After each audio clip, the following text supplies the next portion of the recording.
سورة الرعد بسم اللہ الرحمن الرحیم شروع اللہ کا نام لے کر جو بڑا مہربان نہایت رحم والا ہے۔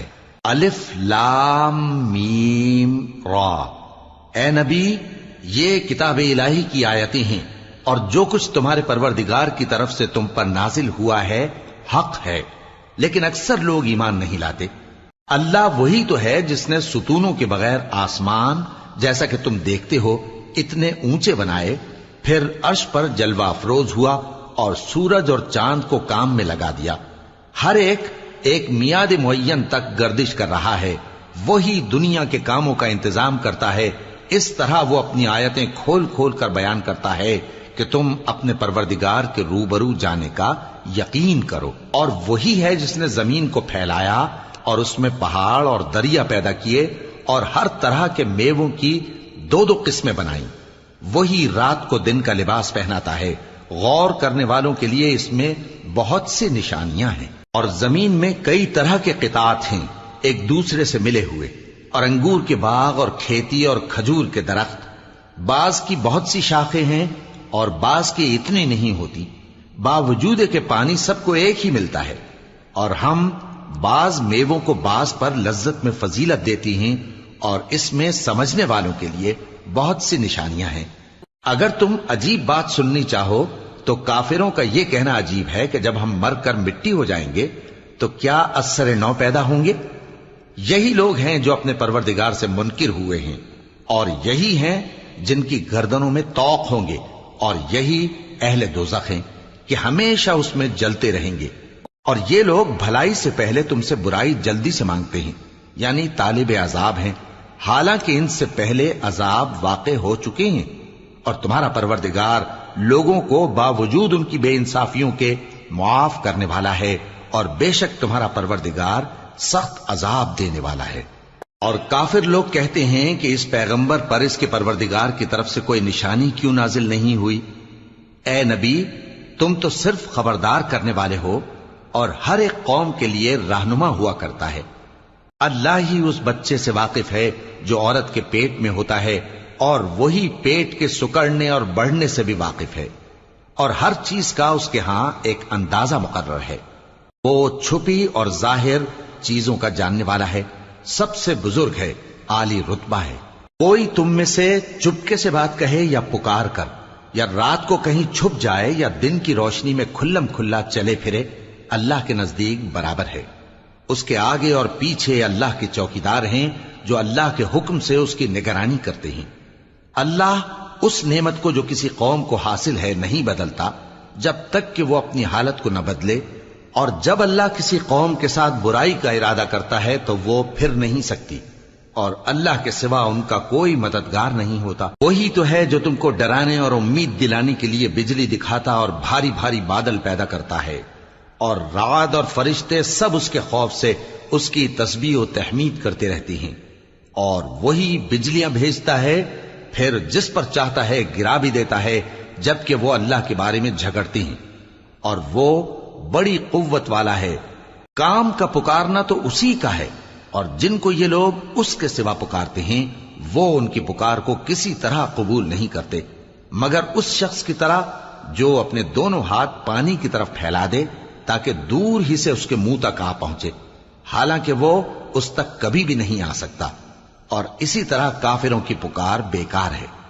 اور جتنی مخلوقات آسمانوں اور زمین میں ہے، خوشی سے یا ناخوشی سے اللہ کے آگے سجدہ کرتی ہے، اور ان کے سائے بھی صبح و شام سجدے کرتے ہیں۔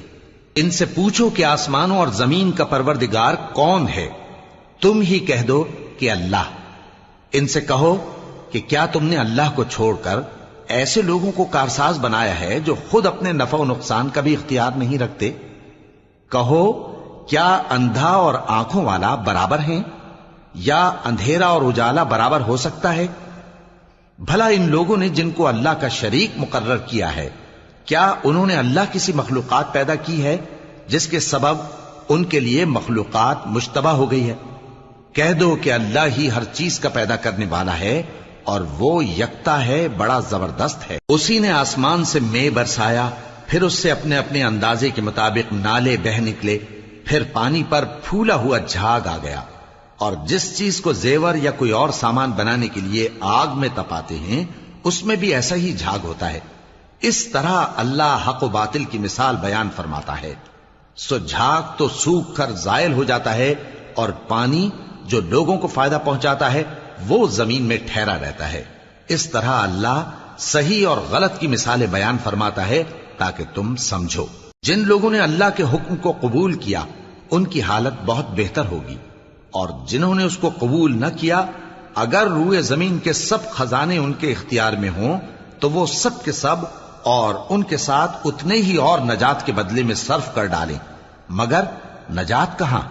ایسے لوگوں کا حساب بھی برا ہوگا اور ان کا ٹھکانہ بھی دوزخ ہے، اور وہ بری جگہ ہے۔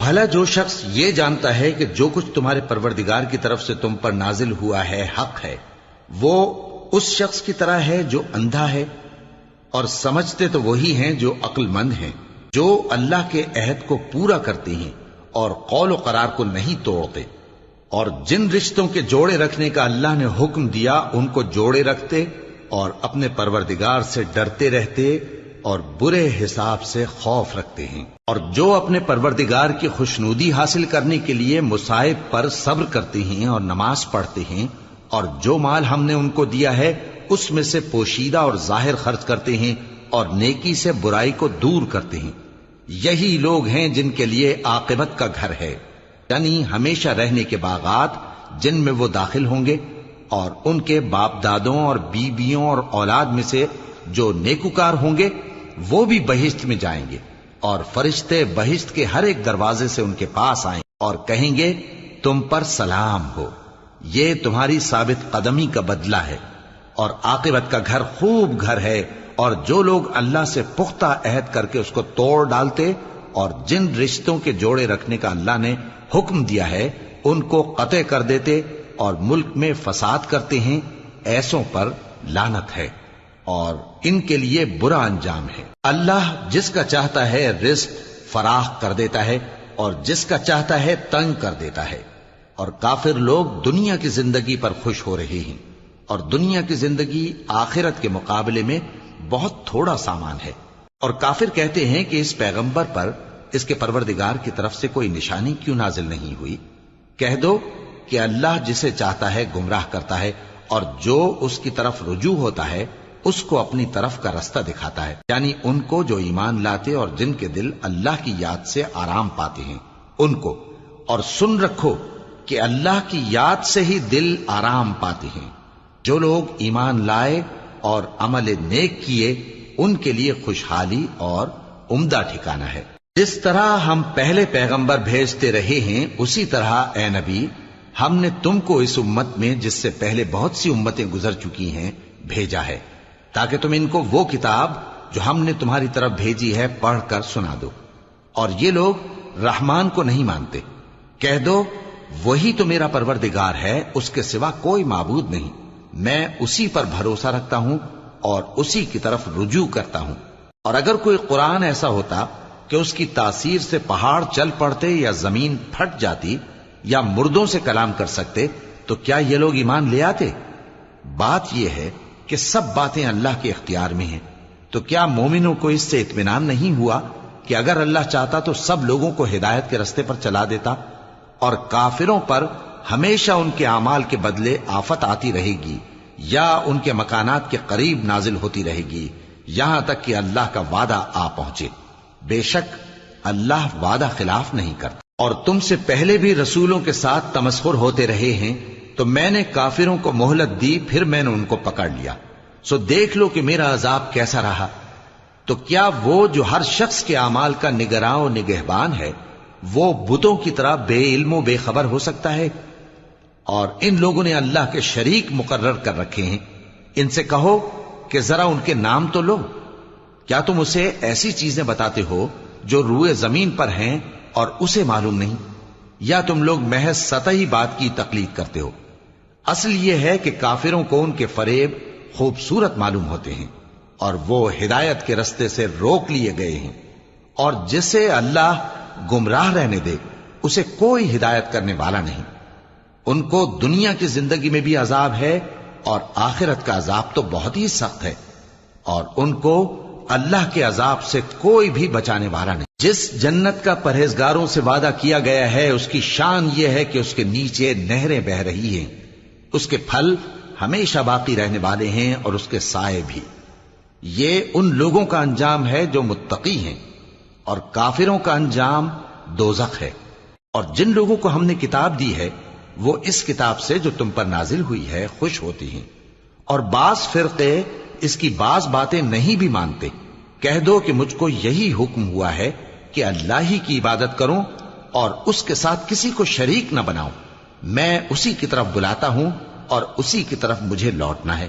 اور اسی طرح ہم نے اس قرآن کو عربی زبان کا فرمان بنا کر نازل کیا ہے، اور اگر تم علم آ جانے کے بعد ان لوگوں کی خواہشوں کے پیچھے چلو گے تو اللہ کے سامنے کوئی نہ تمہارا مددگار ہوگا اور نہ کوئی بچانے والا۔